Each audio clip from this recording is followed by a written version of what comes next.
jusqu'aujourd'hui, qui est toujours utile jusqu'à aujourd'hui. On ne peut pas dire que ça c'était l'époque de Josué et que les normes spirituelles étaient autres ou les normes divines par rapport au combat spirituel étaient différentes. Non, la parole de Dieu restait la même, bien que nous sommes dans la Nouvelle Alliance, nous vivons le Nouveau Testament. Cela ne veut pas dire que nous ne devons pas prendre certains exemples importants qui ont été expérimentés, vécus par les hommes qui nous ont précédés dans la foi, dans l'ancienne alliance. La Bible déclare d'ailleurs que ces choses leur sont arrivées afin de nous servir d'exemple, afin que nous ne puissions pas tomber là où ils sont tombés et que nous puissions réaliser des prouesses au-delà de ce qu'ils ont réalisé. Donc le Seigneur nous aide à travers les expériences des hommes et des femmes qui ont marché avec lui et qui ont vécu de grandes choses avec lui.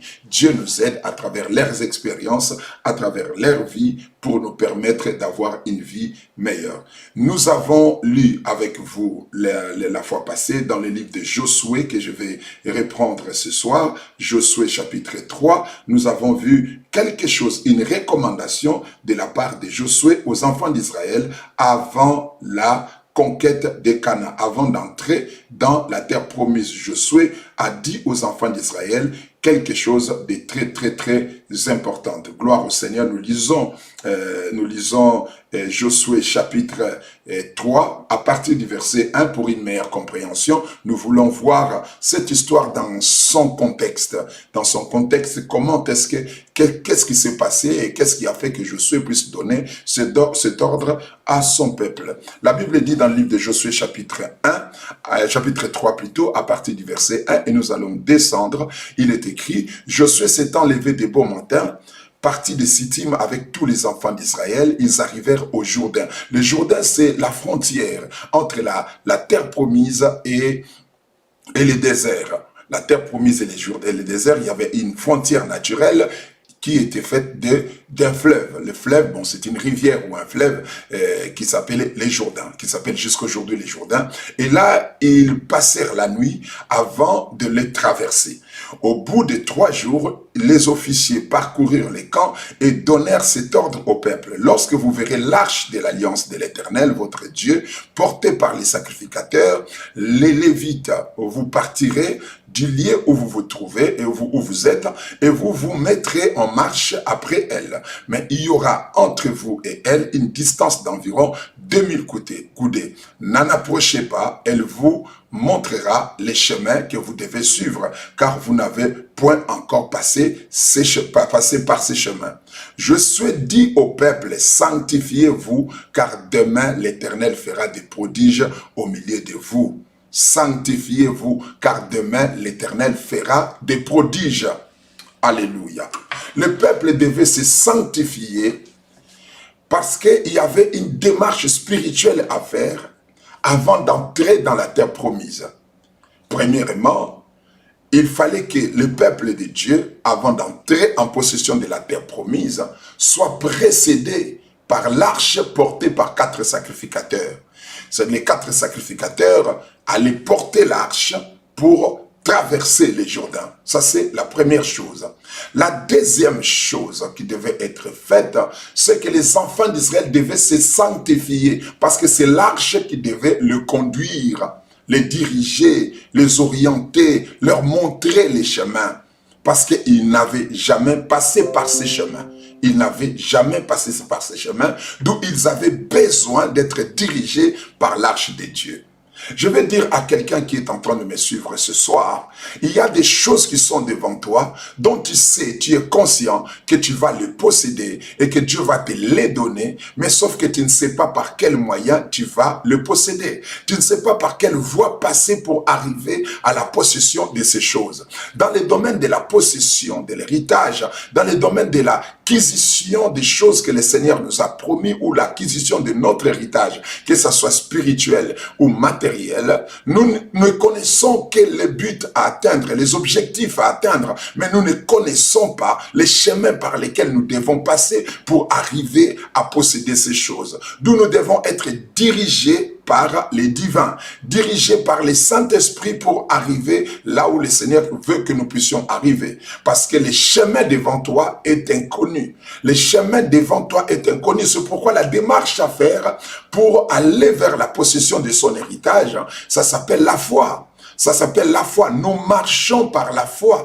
C'est vrai, nous sommes conduits par l'esprit, mais nous marchons derrière l'esprit par la foi. Parce que nous ne voyons pas le bout du tunnel. Nous ne voyons pas ce qui se passe devant. Nous ne savons pas où est-ce que nous allons mettre nos pieds. Mais le Saint-Esprit qui nous dirige, lui, il connaît les chemins. Alors pour marcher derrière le Saint-Esprit, il faut marcher par la foi. Parce que le Saint-Esprit va te dire de mettre les pieds là où tu ne connais pas, là où tu ne maîtrises rien du tout. Il va te dire de faire certaines choses qui ne relèvent pas de ton intelligence, qui ne cadrent pas avec le contenu de tout ce que tu connais, des acquis de ton intellect. C'est-à-dire ce que tu n'as jamais compris, des choses qui ne sont pas, qui ne font pas partie, comme je viens de le dire, des acquis de ton intellect. D'où le Saint-Esprit va te conduire dans des voies comme ça, où tu te retrouves en train de faire des choses que tu n'as jamais fait avant. D'où si tu n'as pas la foi, tu n'auras pas aussi la force ni la volonté de t'engager dans un chemin ou de t'engager dans une démarche dont tu ne maîtrises aucun contour, dont tu ne connais pas les contours, tu ne maîtrises pas le contenu. Donc c'est pour cela que le Seigneur nous demande de marcher par la foi. Mais pour marcher par la foi derrière le Saint-Esprit, nous avons besoin de la sanctification, parce que l'Esprit qui nous conduit vers la possession de la terre promise, vers la possession de notre héritage, qui va nous conduire dans des guerres que nous allons mener contre les ennemis inconnus, les ennemis connus et inconnus, les ennemis qui sont apparemment plus puissants que nous, parce que les ennemis qui se trouvaient dans la terre de Canaan étaient des géants, des gens habitués à la guerre. Les enfants d'Israël n'étaient pas les habitués de la guerre, c'était un peuple berger qui a été libéré non par la guerre, mais par la puissance de Dieu. Ils ont marché avec le Seigneur et le Seigneur les a libérés. Et à chaque fois qu'ils étaient même dans des grandes batailles dans les déserts, il fallait qu'il y ait l'intervention divine. Alors ils avaient en face d'un peuple aguerri, un peuple vindicatif, un peuple qui a appris la guerre depuis son enfance. Alors ils devaient affronter un tel peuple, et eux-mêmes ils avaient déjà peur. Vous savez, la cause des 40 ans dans les déserts était due au fait que les enfants d'Israël avaient peur des habitants de Canaan, qu'ils considéraient comme étant des géants, et qu'eux ils paraissaient comme des sauterelles devant le peuple de Canaan. Alors ils devaient aller affronter ces peuples que leur père avait eu peur. Parce que la génération qui voulait entrer, oh my God, la génération qui allait entrer en possession de la terre promise, ce n'était pas la régénération de ceux qui étaient sortis de l'Égypte. C'était la génération des enfants qui sont nés dans les déserts. Leur père avait peur d'affronter les Cananéens, et Dieu va les envoyer affronter ces mêmes Cananéens qui avaient fait peur à leur père. Je suis en train de dire à quelqu'un ici que les choses qui ont fait peur à tes pères, Dieu va te conduire pour les conquérir. Les choses qui avaient fait reculer tes pères, Dieu va t'utiliser pour le conquérir. Les choses qui avaient fait reculer tes pères, Dieu fera que tu puisses les affronter. Alléluia. S'il y a des situations, il y a des circonstances, il y a des événements, il y a des choses qui avaient fait peur à tes pères, à tes parents, à ta mère, à ton père, à ta famille, des choses qui ont fait reculer ta famille, Dieu fera que toi, tu puisses les affronter. Je suis en train de prophétiser sur quelqu'un qui est en train de me suivre ce soir. Dieu te met en face des défis que n'avaient pas pu relever tes pères. Oh my God, oh my God. Dieu te met en face des défis que n'avaient pas pu relever tes pères. Dieu te met en face de ces défis. Et il te dirige vers les choses qui avaient fait peur à tes pères. Oh my God. Oh my God. Si tu crois à ces choses, dites amen là où tu es. Dites un amen fort, dites un amen puissant, dites un amen grand, dites un amen exagéré, parce que le Seigneur veut t'utiliser maintenant. Le Seigneur veut t'utiliser à changer des choses qui n'ont pas pu être changées à l'époque de tes pères. Yes. Leurs pères sont morts dans les déserts à cause de la peur des Cananéens. Et là, Dieu est en train de le mettre en face du même peuple qui avait fait peur à leur père. Et je crois indubitablement que le Saint-Esprit est en train de travailler avec toi pour te mettre dans une dimension, te placer dans une dimension de compétences qui vont te permettre de posséder l'héritage de tes pères, ce que tes pères n'ont pas pu avoir. Alléluia. Mais pour en arriver là, il devait être conduit par l'arche de Dieu. Aujourd'hui, l'arche de Dieu n'est pas là sur le plan physique. L'arche de Dieu est spirituelle. Et l'arche de Dieu devait être portée par les 4 sacrificateurs. Tout ça, c'est symbolique. Je n'irai pas dans les détails. Plus un autre jour, je vous expliquerai la notion des 4 sacrificateurs porteurs de l'arche. Aujourd'hui, l'arche de Dieu, c'est le Saint-Esprit qui est là, qui transporte l'arche, parce que la parole est portée par l'Esprit. La parole est portée par l'Esprit. Les promesses que Dieu t'a faites sont portées par le Saint-Esprit. C'est le Saint-Esprit qui prend en charge les promesses que Dieu t'a faites. Et il te conduit dans les chemins que toi tu ne maîtrises pas. Il y a beaucoup de gens qui aujourd'hui veulent, avant de s'engager dans une bataille spirituelle, s'engager dans une démarche spirituelle, s'engager dans quelque chose que le Seigneur leur dit de faire, ils veulent maîtriser toutes les informations, maîtriser tout avant de s'engager. Les choses de Dieu fonctionnent par la foi. Et la foi est une ferme assurance des choses qu'on espère. Une démonstration de celles qu'on ne voit pas, en d'autres termes, une démonstration des choses dont on ne maîtrise pas la faisabilité. Les choses dont on ne maîtrise pas la possibilité et la faisabilité. Et ce sont ces choses-là dans lesquelles le Seigneur nous envoie en possession. Et pour réussir dans cette démarche, tu as besoin d'être dirigé par le Saint-Esprit. J'aimerais bien que tu puisses bien écrire ça ici dans le commentaire. Saint-Esprit. C'est le Saint-Esprit qui te conduit. C'est-à-dire c'est un Esprit Saint qui te conduit. Vous voyez là les mots Saint et puis les mots Esprit. Des choses. Alléluia. Les Saint-Esprit, celui qui te conduit s'appelle le Saint-Esprit.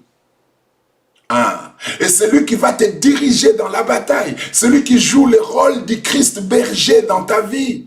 Quand nous disons, l'Éternel est mon berger, je ne manquerai de rien. Il me fait reposer dans des verts pâturages, il me dirige près des eaux paisibles, il restaure mon âme, il me conduit.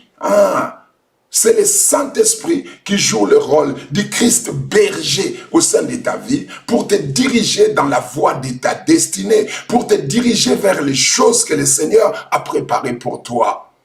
Avec le Saint-Esprit, tu as l'assurance d'atteindre le but de ton existence. Avec la direction du Saint-Esprit, tu as la garantie de réaliser les choses que Dieu veut que tu puisses réaliser. Avec le Saint-Esprit, tu as une caution divine de l'accomplissement de la parole de Dieu au sein de ta vie. Tu as cette caution.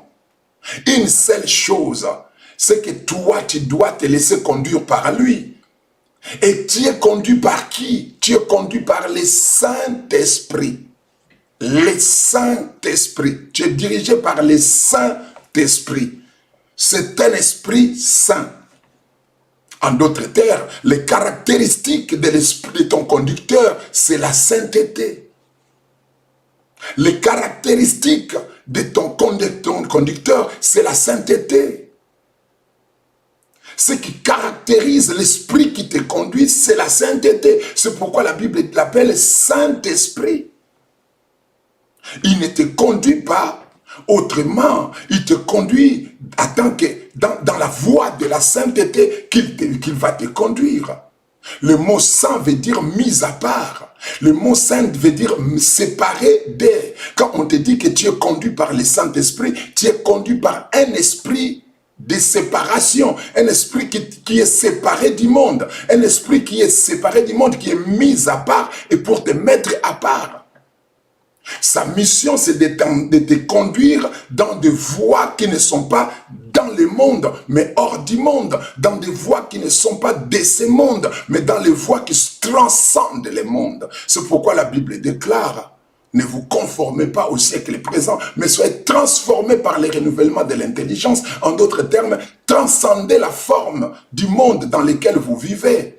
Et pour transcender la forme du monde dans lequel vous vivez, vous avez besoin d'être dirigé par le Saint-Esprit, parce que lui connaît ce que vous ne connaissez pas. Lui marche là où vous n'avez pas encore marché. Le chemin dans lequel vous allez marcher a été tracé par lui, a été tracé par lui et inauguré par Jésus-Christ. Le Saint-Esprit est déjà passé par là. Ça s'appelle la voie de Dieu ou le voie de Dieu. Il va te conduire là-dedans. Mais lui s'appelle le Saint-Esprit. Celui qui te conduit s'appelle le Saint-Esprit.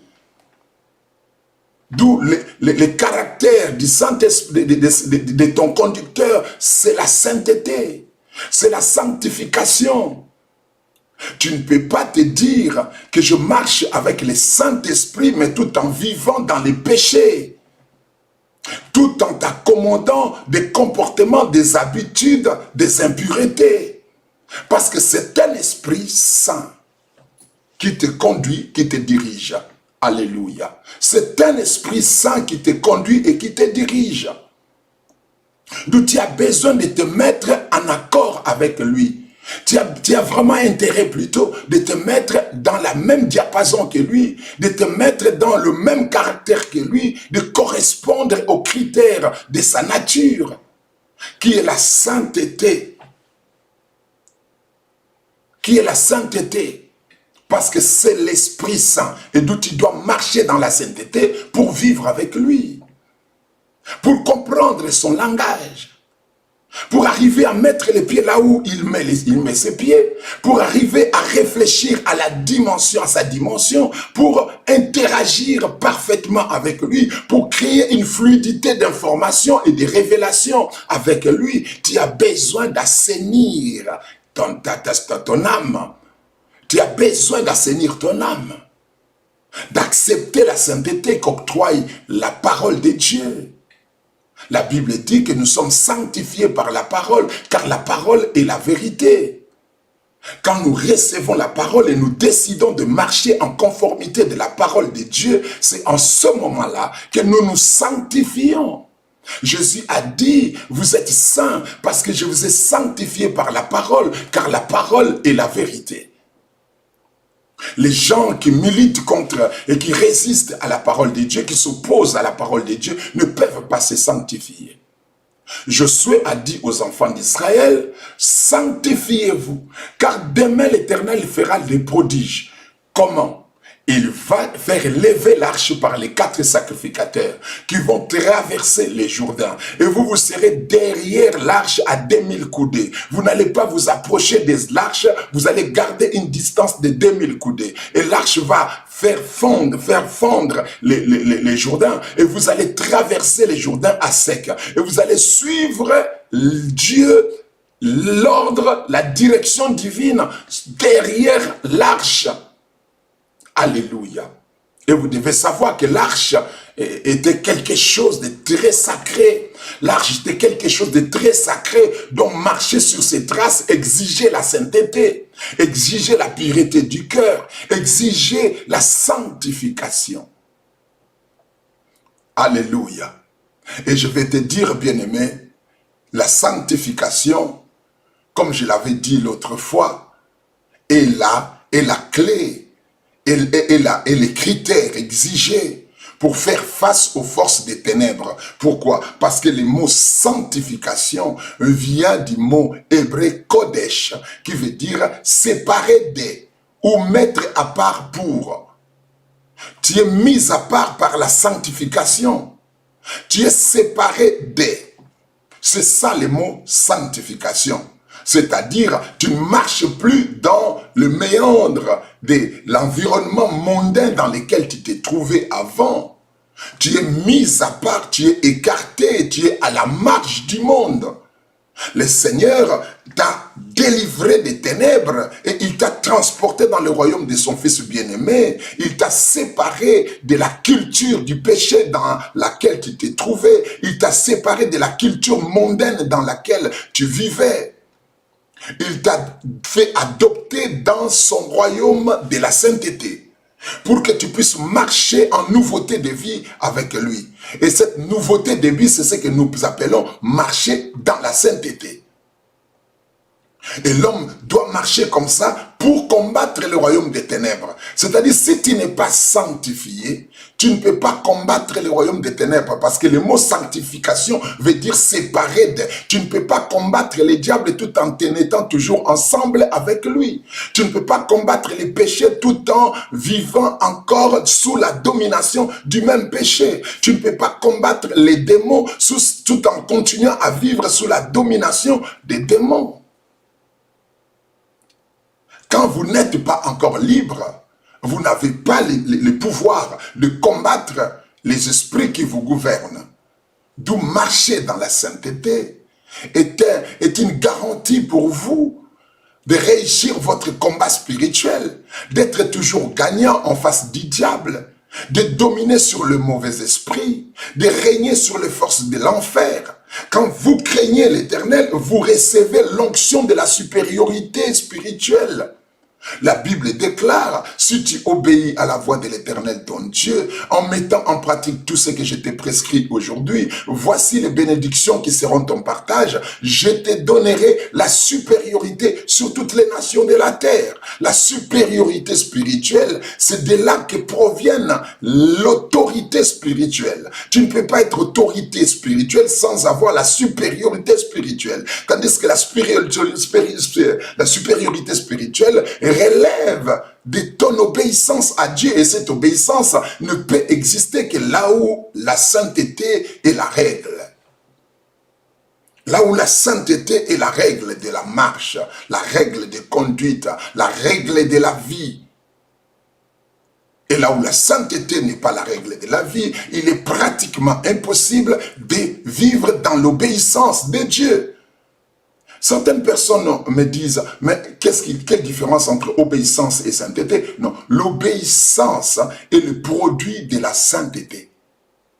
C'est-à-dire, Dieu m'a mis à part. Quand Dieu me sépare et j'accepte cette séparation, c'est alors que je commence à développer de nouvelles habitudes.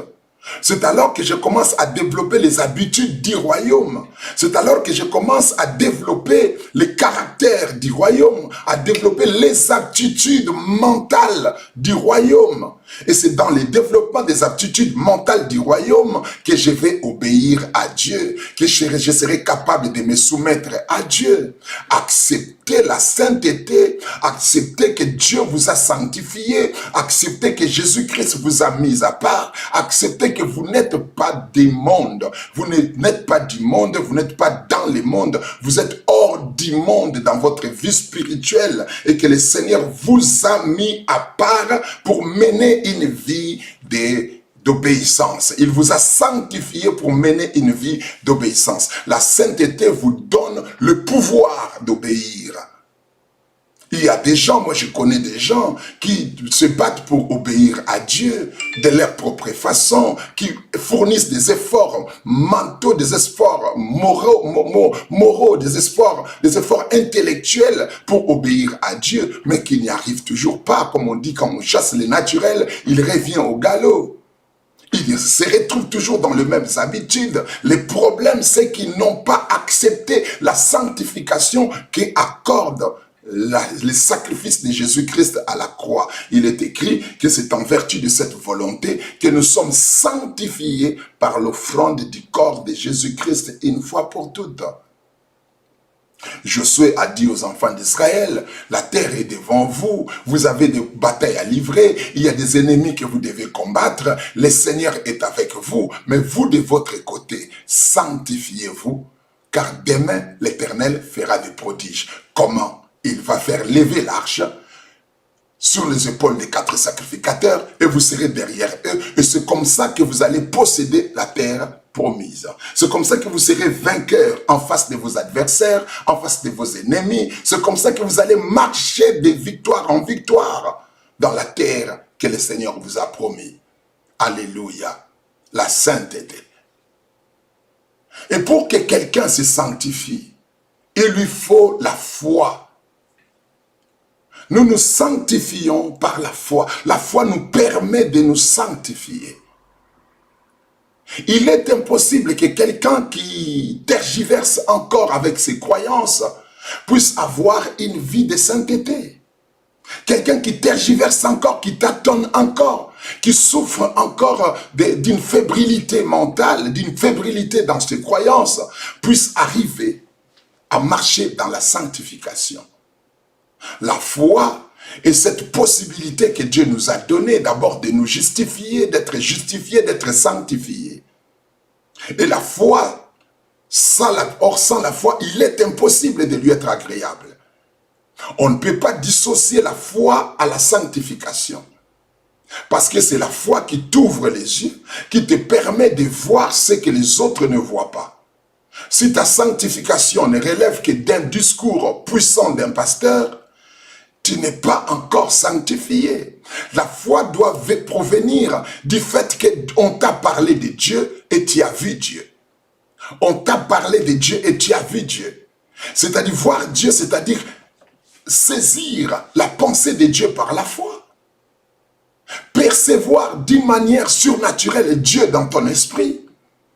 La foi naît quand il y a une connexion perceptible, une connexion de perception avec Dieu, quand on arrive par sa croyance à percevoir Dieu par son cœur, à percevoir Dieu par son âme, à voir Dieu par son esprit. C'est alors qu'on peut dire qu'on a la foi.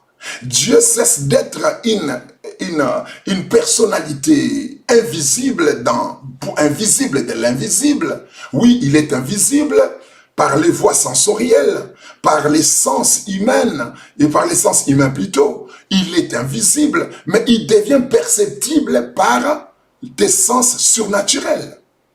C'est-à-dire sur le plan extrasensoriel, tu peux vivre Dieu. Dieu cesse d'être une personne invisible pour ton esprit. Dieu devient une réalité pour votre esprit. Et quand Dieu devient une réalité pour votre esprit, c'est alors que vous avez la foi. Vous vous êtes construit une conviction qui vous permet de pouvoir marcher dans la foi. Je vous ai donné un texte de la Bible qui se trouve dans le livre d'Ésaïe chapitre 6 pour vous montrer comment est-ce qu'un prophète qui avait marché déjà avec Dieu durant plusieurs années, qui était serviteur de l'Éternel pendant plusieurs années, et il est arrivé à un certain moment de sa vie, Dieu lui a révélé sa personne. Et le prophète s'est vu pécheur. Alléluia. Écoutez-moi très bien. Pour comprendre ça, nous lisons d'abord Ésaïe chapitre 1, verset 1. La Bible déclare ceci. Prophétie d'Ésaïe, fils d'Amos, sur Juda et Jérusalem, au temps d'Ozias, de Jotam, d'Akaz, d'Ézéchias, roi de Juda. Au temps. Alléluia. Au temps, c'est-à-dire pendant les règnes de Ozias, pendant les règnes de Jotam, pendant les règnes d'Akaz, pendant les règnes d'Ézéchias, pendant la période des règnes de ces rois, Ésaïe était prophète de Dieu. Mais il y a un événement qui s'est déroulé dans sa vie, dans le même livre d'Ésaïe, chapitre 6. Maintenant, quelque chose s'est passé. La Bible dit, l'année de la mort du roi d'Ozias, je vis le Seigneur assis sur un trône très élevé, et le pan de sa robe remplissait les temples. Des séraphins se tenaient au-dessus de lui. Ils avaient chacun 6 ailes, 2 dont ils se servaient et se couvraient la face, 2 dont ils se couvraient les pieds, 2 dont ils se servaient pour voler. Ils criaient l'un à l'autre et disaient, Saint, Saint, Saint est l'Éternel des armées, toute la terre est remplie de sa gloire. Les portes furent ébranlées dans leurs fondements par la voix qui retentissait et la maison s'est remplie de fumée. Alors j'ai dit, malheur à moi, je suis perdu, car je suis un homme dont les lèvres sont impures. J'habite au milieu d'un peuple dont les lèvres sont impures, et mes yeux ont vu le roi. Mes yeux ont vu le roi. Mes yeux ont vu le roi. L'Éternel des armées. Mais les séraphins vola vers moi, l'un des séraphins vola vers moi, tenant à la main une pierre ardente qu'il avait prise sur l'autel avec des pincettes. Il en toucha ma bouche et dit, ceci a touché tes lèvres, ton iniquité est enlevée, ton péché est expié. Ésaïe était déjà prophète de Dieu, il servait l'Éternel du vivant du roi Osias. Du vivant du roi Osias, il était déjà prophète. Cet événement se passe à la fin du règne du roi Osias, c'est-à-dire le jour de la mort du roi Osias. Il était déjà prophète du temps du roi Osias. Et c'est à la mort du roi Osias qu'il va recevoir cette révélation. Et quand il reçoit cette révélation, lui qui était déjà prophète, a compris qu'il n'était pas en bonne position devant la face de Dieu, qu'il n'était pas bien situé dans son ministère prophétique, et il fallait que quelque chose d'autre se passe. Il a compris qu'il était impur, bien qu'il prophétisait au temps de la vie du roi Osias, bien qu'il donnait des prophéties, bien qu'il était reconnu comme étant prophète à ce temps-là. Il a compris que ses lèvres étaient toujours impures. Il a compris aussi la nature du peuple dans lequel il vivait. Mais avant, il ne les sentait pas bien aimés. Si quelqu'un n'a pas encore reçu la révélation prophétique qui active sa foi dans une dimension de connexion divine, il lui sera très difficile de réaliser même son état de péché. Ce qui fait que beaucoup de gens jusqu'à aujourd'hui continuent à marcher dans les péchés tout en croyant être saints, continuent à marcher dans les péchés tout en croyant craindre Dieu, faisant des choses qui sont incompatibles avec la parole du Seigneur, mais ils pensent être dans la voie du Seigneur. C'est parce qu'ils n'ont jamais vu Dieu dans leur cœur. Ils n'ont jamais été illuminés dans leurs esprits. Leurs yeux sont aveugles. Ils pensent voir alors qu'ils sont aveugles. Ils ne voient pas. Ils ne voient pas. Et parce qu'ils ne voient pas, ils pensent être propres. Vous savez, quand quelqu'un ne sait pas voir qui il est, et il a les yeux fermés, il vit dans l'obscurité totale, il peut penser être propre alors qu'il est sale. Alors qu'il est sale. Beaucoup de gens sont comme ça. Ils n'ont pas reçu la lumière de la vérité. Ils n'ont pas reçu la lumière dans leurs esprits. Ils sont incapables de voir ce qu'ils sont. Ésaïe a vu Dieu. Il a vu comment est-ce qu'il est célébré au ciel par les anges. Comment est-ce que les anges se cachent même pour le voir. Il a compris la dimension de la sainteté de Dieu. Comment est-ce que les anges déclarent l'un et l'autre, Saint, Saint, Saint est l'Éternel des armées, toute la terre est remplie de sa gloire. Quand Ésaïe a entendu ça, lui qui était déjà prophète de Dieu, il a compris que j'étais dans une mauvaise position. Je suis dans une mauvaise situation. Ma situation n'est pas agréable devant la face de Dieu. Je prophétise, mais j'ai un problème. Je prophétise, mais j'ai un problème sérieux. Alléluia. Je prophétise, bien sûr, mais j'ai un problème sérieux. Je ne suis pas digne de parler de sa part. Mes lèvres sont impures. Quel que soit ce que j'enseigne, quel que soit ce que je fais, je ne suis pas digne de porter ces messages. Le jour où la révélation de Dieu, le jour où tu percevras Dieu par ta foi, tu décideras toi-même de te sanctifier. Tu décideras toi-même de changer de vie. Personne ne va t'imposer, personne ne va te dire change de vie. Tu vas décider de toi-même de changer de vie, de modifier ta façon de vivre, de changer ta façon de fonctionner avec Dieu. Tu vas prendre des décisions radicales. Les jours où tu vas commencer à le percevoir par ton esprit, ce que j'appelle la foi, parce que la foi, c'est ça. La foi, c'est la perception de l'invisible, la capacité d'être convaincu par l'invisible, la capacité de saisir l'insaisissable par ton esprit, d'accéder dans les informations incompréhensibles de la nature de Dieu. C'est en ce moment-là que tu arriveras à comprendre si tu es saint ou tu ne l'es pas. Il y a des choses qui s'est passé dans la vie d'Ésaïe. Il a vu Dieu et des choses se sont passées. Il a compris que ses lèvres sont impures. Il a compris son impureté. Il a compris que je suis dans un état pas très bien. Je ne suis pas dans un état compatible à la nature de ce Dieu. Je ne suis pas dans un état compatible à l'état spirituel de ce Dieu. Mais je parle de sa part, moi dont les lèvres sont impures. Il a compris d'abord ça. Et deuxièmement, il a compris que le peuple au milieu desquels j'ai vu, a aussi les lèvres impures. Vous allez dire qu'Ésaïe parlait des lèvres. Non, il parlait du cœur. Celui qui parle des lèvres parle du cœur. Parce que c'est de l'abondance du cœur que la bouche parle. Quand Ésaïe dit « Je suis un homme dont les lèvres sont impures », il est en train de dire « Je suis un homme dont le cœur est impur ». Parce que les lèvres ne produisent pas les péchés. Le péché est produit par l'état du cœur de l'homme. Quand Ésaïe dit « Je suis quelqu'un dont les lèvres sont impures », il est en train de dire « Je suis impur du cœur.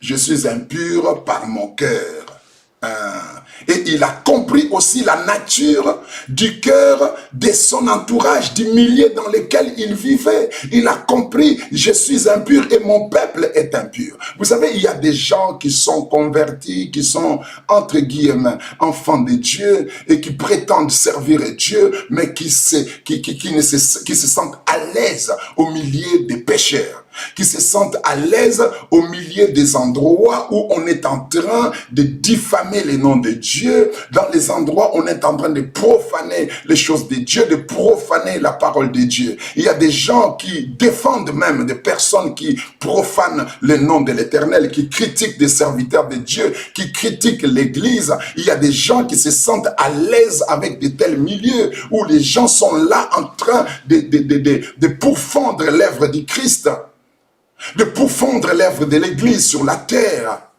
Et ils se disent enfants de Dieu et ça ne les gêne pas, ça ne les dérange pas de se retrouver au milieu des païens. Ils vont vous dire que Dieu ne regarde pas les apparences, Dieu regarde les cœurs, oui. Même Dieu aime tout le monde, oui, Dieu aime tout le monde, mais ne vit pas avec tout le monde.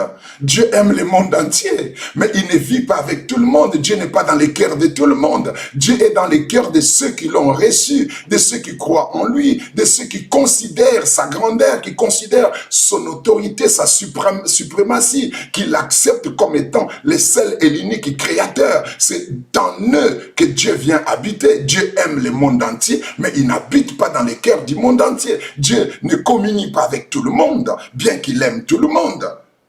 Alléluia. Il y a des gens qui trouvent des prétextes comme ça, qui sont fondés sur l'ignorance, sur l'incompréhension de la spiritualité chrétienne. Ils vont vous dire, oh non, vous voyez, bien que nous prions, mais nous ne devons pas rejeter les païens. Vous voyez, ils sont aussi humains. Oui, ils sont humains. Nous ne devons pas les rejeter, mais nous ne devons pas nous sentir à l'aise avec eux.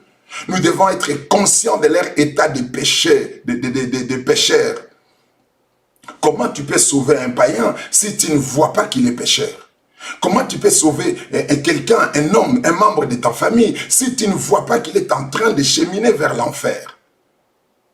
Alléluia. Si tu ne sais pas voir ça, si tu ne sais pas voir sa condition spirituelle déplorable, si tu ne sais pas voir sa condition spirituelle misérable, comment est-ce que tu vas les sauver? Si tu ne sais pas d'abord dans ton cœur analyser ce qu'ils font et tirer des conclusions, ce que font ces gens n'est pas bien. Ils sont en désaccord avec la parole de Dieu et que leur vie ne sont pas conformes à la parole du Seigneur. Si tu n'arrives pas à réaliser ça, dis-moi comment est-ce que tu pourras les sauver? Comment est-ce que tu pourras les aider à connaître Dieu? Comment est-ce que tu pourras leur parler du Christ si tu ne vois pas leurs conditions de pécheurs?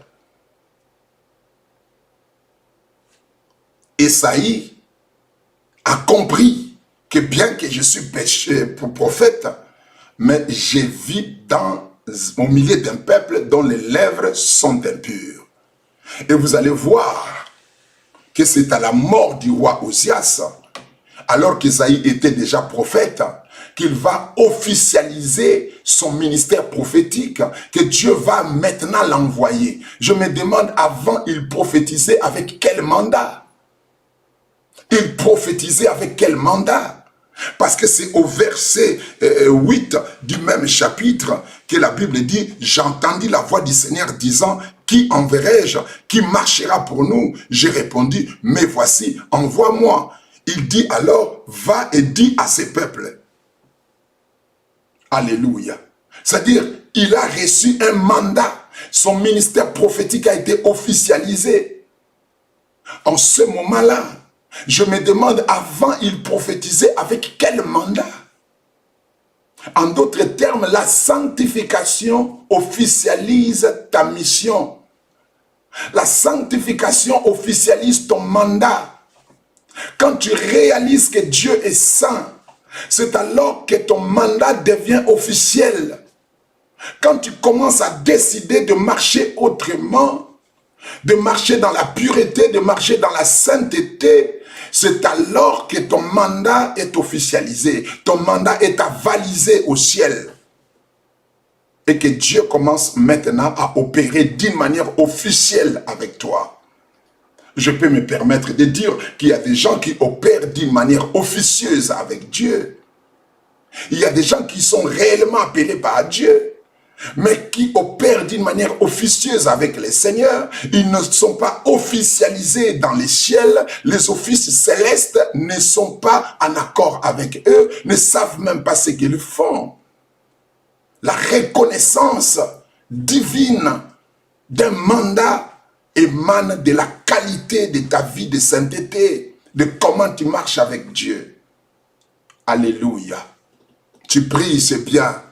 Multiplier les prières, c'est bien. Je l'ai dit tout le temps que la prière est un facteur essentiel dans notre spiritualité. Je me souviens encore, je viens de regarder une vidéo que j'avais faite en 2016, où je parlais, en 2016, oui, où je parlais de la puissance de la prière dans le ministère et dans le combat spirituel. Oui, prier, c'est bien. Même la prière a besoin de cette reconnaissance de la sainteté de Dieu. Un jour, Jésus-Christ enseigne à ses disciples à prier. Ses disciples ont dit, enseigne-nous comment prier. Comme Jean l'a enseigné à ses disciples. Alors le Seigneur dit à ses disciples, lorsque vous priez, dites, notre Père qui es aux cieux, que ton nom soit sanctifié. Notre Père qui es aux cieux, que ton nom soit sanctifié. C'est-à-dire quand vous priez, vous devez impliquer, qu'il faut que la sainteté de Dieu soit impliquée dans votre prière. Vous devez reconnaître que Dieu doit être sanctifié par votre prière. Alléluia. Notre vocation est appelée une sainte vocation. Notre Dieu, c'est un Dieu saint. Jésus-Christ est appelé le Saint de Dieu. L'Esprit de Dieu qui est venu nous conduire sur la terre s'appelle le Saint-Esprit. Et les enfants de Dieu sont appelés des saints. D'où la sanctification est la caractéristique essentielle de notre foi, de notre spiritualité. Je prie que le Seigneur t'aide. Je demande que le Seigneur t'aide à marcher correctement avec lui. À marcher correctement avec lui. Je prie vraiment que le Saint-Esprit t'aide à décider à marcher correctement avec lui. Parce que Dieu a un travail puissant à accomplir avec toi. Comme Ésaïe, tu as besoin en ces temps ici, de maximiser la qualité de ta consécration, c'est-à-dire, pardon, de renforcer la qualité de ta consécration. La force de ta consécration doit s'augmenter. Alléluia. Parce que tu es sur le point de posséder ton héritage. Tu es sur le point d'accéder dans une autre dimension. Il faut seulement que certaines choses soient réglées, dans ta vie. Il faut que certaines choses soient réglées, certains paramètres soient bien réglés dans ta vie. Certains paramètres doivent être réglés. Il faut une réelle réconfiguration plutôt, de ta relation avec Dieu. Il faut revoir certains paramètres essentiels. Si tu es colérique, abandonne la colère. Dis à Dieu de t'aider. Tu vis dans l'impudicité, prie que le Seigneur t'aide à vivre dans la sainteté et abandonner l'impudicité. Tu vis dans l'adultère, prie que le Seigneur t'aide à marcher dans la bonne voie, à ne plus continuer à marcher dans l'adultère. Tu vis dans le mensonge. Prie que le Seigneur t'aide à abandonner la voie du mensonge et à emprunter la voie de la vérité.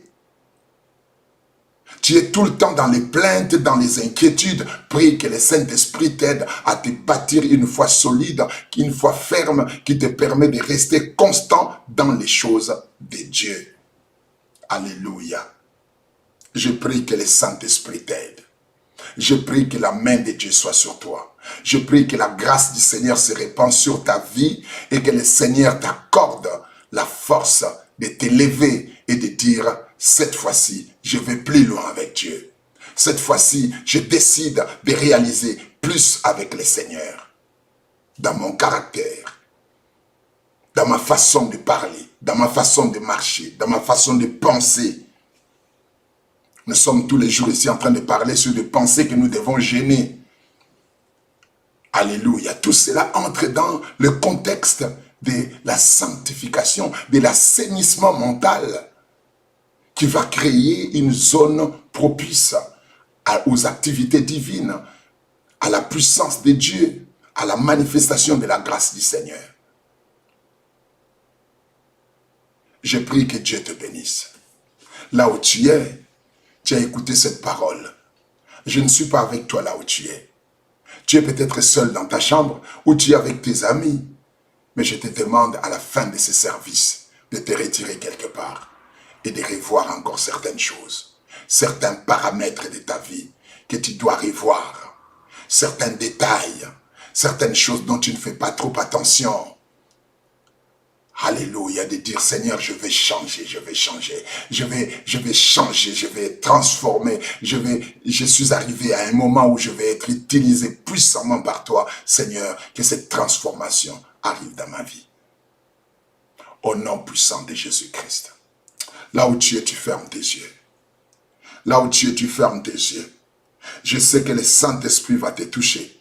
La main de Dieu va te toucher. La grâce de Dieu va se manifester au sein de ta vie. Je te parle de la sainteté, mais je ne suis pas en train de te dire que Dieu t'a rejeté.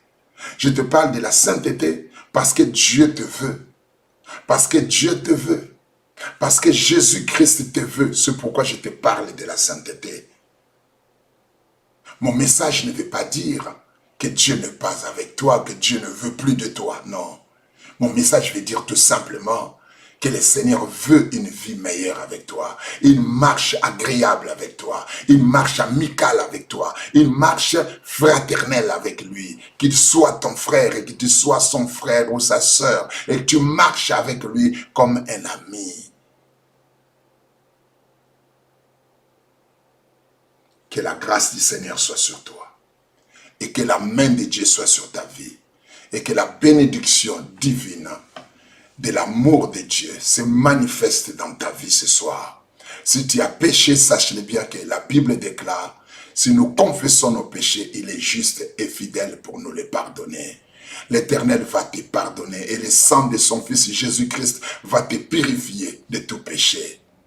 La Bible déclare que le méchant abandonne sa voie et l'homme unique ses pensées et qu'il retourne à l'Éternel qui ne se lasse de pardonner.